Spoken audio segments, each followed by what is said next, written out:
রোজায় রোগ প্রতিরোধ ক্ষমতা বাড়ানোর সহজ উপায়।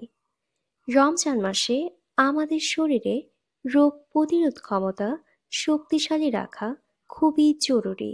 আজকে আমরা আলোচনা করব কিভাবে রোজায় ইফতার এবং সেহরির মাধ্যমে আপনি আপনার ইমিউনিটি বাড়িয়ে তুলতে পারেন।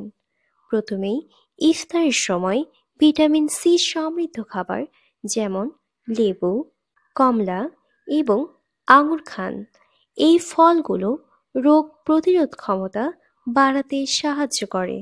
সবজি এবং ডালে থাকা অ্যান্টিঅক্সিডেন্টস এবং মিনারেলস শরীরের ইমিউন সিস্টেমকে শক্তিশালী করে। তাই ইফতার এবং সেহরিতে এই খাবারগুলো রাখতে ভুলবেন না। সেহরিতে অবশ্যই প্রোটিন সমৃদ্ধ খাবার যেমন ডিম, মাছ, মুরগি এবং ডাল খান। প্রোটিন শরীরের রোগ প্রতিরোধ ক্ষমতা বাড়াতে সাহায্য করে। মনে রাখবেন, ইফতার থেকে সেহরি পর্যন্ত পর্যাপ্ত পানি পান করবেন।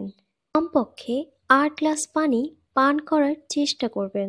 এতে শরীর হাইড্রেটেড থাকবে এবং রোগ প্রতিরোধ ক্ষমতা শক্তিশালী হবে। রমজান হলো আত্মশুদ্ধির মাস, কিন্তু এর মানে এই নয় যে আমরা শরীরের যত্ন নেওয়া কমিয়ে দিব।